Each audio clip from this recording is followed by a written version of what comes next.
मनामध्ये एक प्रश्न येतो, आपण याआधी पाप केलं असेल आणि आपण इथून पुढे पुण्यकर्म करू, मग आपले ते पाप नाहीसे होईल का? महाभारतामध्ये एक प्रसंग आहे. महाभारताचं युद्ध संपतं.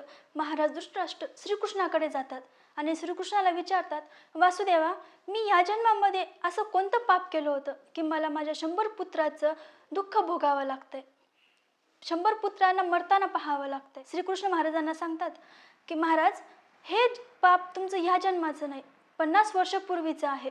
तुम्ही 50 वर्षापूर्वी एका शिकाऱ्याच्या रूपात होतात आणि त्या शिकाऱ्याच्या रूपात असताना शिकारीसाठी गेल्यावर तुम्ही तुमचा बाण एका पक्षाला मारला आणि तो बाण पक्षाला न लागता चुकून तिच्या 100 पिल्लांना लागला आणि त्या बाणामुळे तिचे 100 पिल्लं तिच्यासमोर मरण पावली आणि ते पाप तुम्हाला या जन्मात भोगावं लागतं. महाराजांना आश्चर्य वाटलं.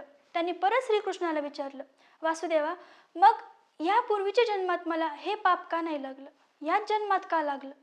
श्रीकृष्ण म्हणतात, हे पाप फेडण्यासाठी तुम्हाला 100 पुत्र लागत होते आणि यापूर्वी जन्मात तुम्ही फक्त पुण्य केली आणि त्या पुण्याचं फळ म्हणून तुम्हाला 100 पुत्र प्राप्त झाले आणि ज्यावेळेस 100 पुत्र प्राप्त झाली तेव्हा तुम्हाला हे पाप फेडावं लागलं आणि या पापामुळे तुम्हाला तुमच्या 100 पुत्रांच्या मरणाचं दुःख भोगावं लागतं. सांगायचं तात्पर्य एवढंच की पाप लगेच नष्ट होत नाही आणि पुण्य लगेच हाती लागत नाही.